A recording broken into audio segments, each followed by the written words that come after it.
Hello friends, welcome to nursing in health চ্যানেলে আপনাদের সবাইকে স্বাগত জানাই। চলে এসেছি আরও একটি স্টাফ নার্স রিলেটেড নতুন নোটিশ নিয়ে। নোটিশটি পাবলিশ হয়েছে all India institute of medical science, new Delhi থেকে। এটি nursing officer recruitment common eligibility টেস্টের নোটিশ। আগেই নরসেট 6 এক্সাম কমপ্লিট হয়েছে। এটি হলো নরসেট 7 এক্সামের নোটিশ। এটি পার্মানেন্ট নার্সিং অফিসার পোস্টের নোটিশ।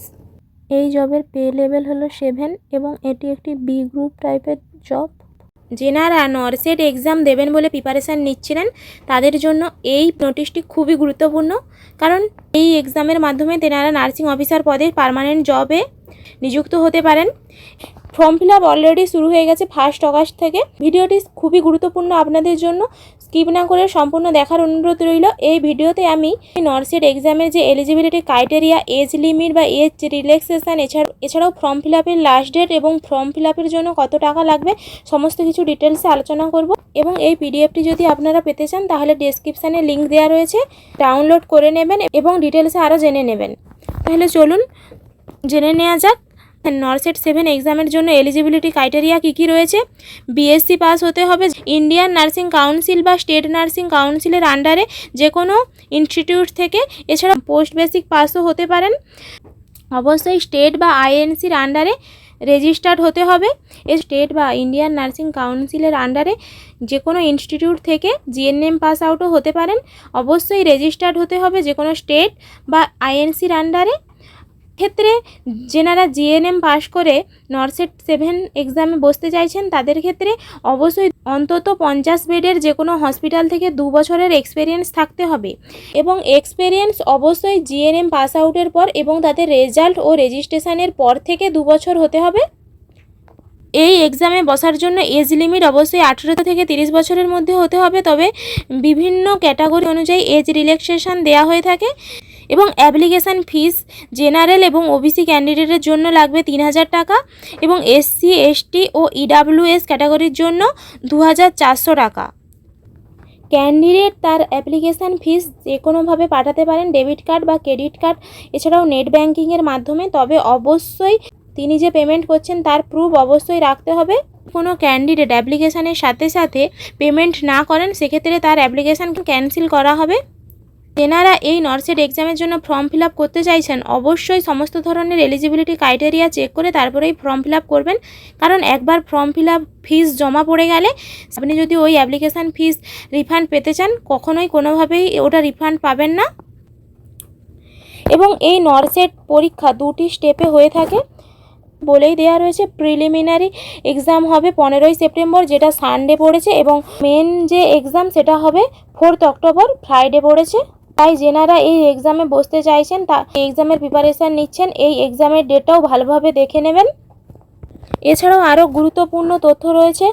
এই ফর্ম ফিল আপ শুরু হয়ে গেছে 1 আগস্ট থেকে, কিন্তু ফর্ম ফিল আপ চলবে 21 আগস্ট পর্যন্ত। আপনি যদি এই ফর্মটি ফিল আপ করতে চান অবশ্যই 21 আগস্ট বিকেল 5টার মধ্যে ফর্মটি ফিল আপ করে নেবেন, কারণ এরপর আর আপনি লগ ইন করতে পারবেন না।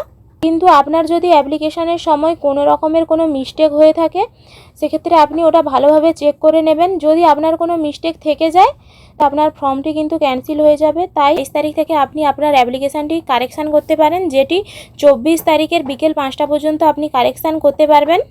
ফর্ম ফিল আপের সময় আপনি আপনার ছবি বা সিগনেচার কী পরিমাণে বা কিভাবে আপলোড করবেন আরও ডিটেলস এই পিডিএফে দেওয়া রয়েছে, আপনি চাইলে ডিটেলস দেখে নিতে পারেন।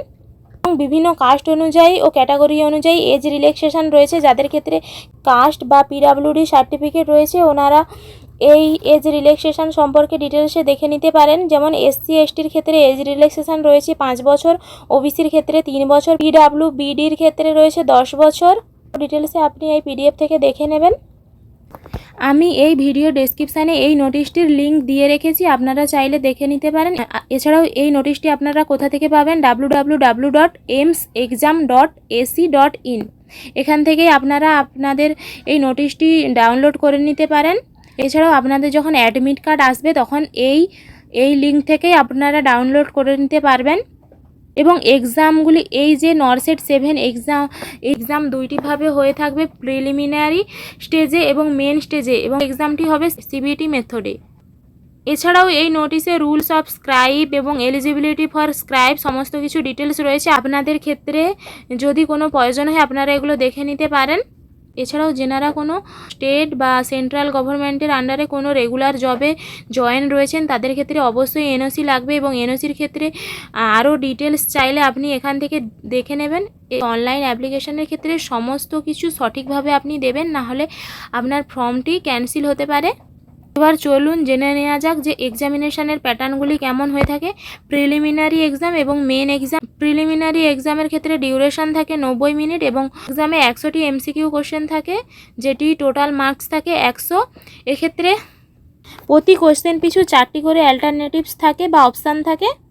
জেনারেল নলেজ এবং অ্যাপটিটিউড থেকে থাকে 20টি এমসিকিউ কোশ্চেন, এবং বাকি 80টি এমসিকিউ কোশ্চেন থাকে নার্সিং সিলেবাস থেকে। এক্ষেত্রে নেগেটিভ মার্কিং থাকে 1/3, এবং টোটাল যে কোশ্চেন পেপার সেটি 5টি সেকশানে ভাগ করা হয়। সেকশান অনুযায়ী 18 মিনিট করে টাইম দেওয়া হয়, এবং প্রতিটি সেকশানে 20টি করে কোশ্চেন থাকে। নরসেট এক্সামের প্রিলিমিনারি এক্সামে কোয়ালিফাইড করার জন্য অবশ্যই নির্দিষ্ট পার্সেন্টেজের নাম্বার পেতে হবে, যেটা আনরিজার্ভ এবং ইডাব্লিউএস ক্যাটাগরির ক্ষেত্রে অবশ্যই 50% নাম্বার পেতে হবে, এবং ওবিসির ক্ষেত্রে 45%, এসসি এসটির ক্ষেত্রে অবশ্যই 40% বেশি নাম্বার পেতে হবে। এছাড়াও পিডাব্লিউবিডির ক্ষেত্রে 5% রিল্যাক্সেশন থাকে। এরপর যেনারা বিভিন্ন ক্যাটাগরি অনুযায়ী প্রিলিমিনারি এক্সামে পাস হবেন বা কোয়ালিফাইড হবেন তারা আবার মেন এক্সামে বসতে পারেন। এই এক্সামের ক্ষেত্রে ডিউরেশন থাকে 180 মিনিট এবং টোটাল কোশ্চেন থাকে 160টি, টোটাল মার্কস থাকে 160। প্রতি কোশ্চেনের 4টি করে অপশান দেওয়া হয়, এবং এক্ষেত্রেও রং অ্যান্সারের ক্ষেত্রে নেগেটিভ মার্কিং থাকে 1/3। এই কোশ্চেন পেপার টোটাল 4টি সেকশানে ভাগ করা থাকে, এবং প্রতিটি সেকশানে থাকে 40টি করে কোশ্চেন, এবং একটি সেকশান পিছু 45 মিনিট করে টাইম দেওয়া হয়। আপনার জন্য একটি সেকশানের ক্ষেত্রে যতটা টাইম বরাদ্দ রয়েছে ওই টাইম পেরিয়ে গেলে আপনি আর ওই সেকশানের কোশ্চেনটি রিভিউ করতে পারবেন না। যেনারা এই পার্মানেন্ট জবের জন্য এক্সাম দিতে চাইছেন বা এই এক্সামের জন্য যেনারা প্রিপারেশান নিচ্ছেন তারা অবশ্যই 21শে অগাস্ট বিকেল 5টার মধ্যে ফর্মটি ফিল আপ করে নেবেন। এবং যদি নোটিশটি ডিটেলসে দেখতে চান তাহলে অবশ্যই ওয়েবসাইটে গিয়ে সম্পূর্ণ নোটিশটি চেক করবেন। আজকের ভিডিও এই পর্যন্ত। যদি ভালো লেগে থাকে লাইক শেয়ার কমেন্ট করবেন। চ্যানেলে নতুন হয়ে থাকলে অবশ্যই সাবস্ক্রাইব করবেন। ধন্যবাদ।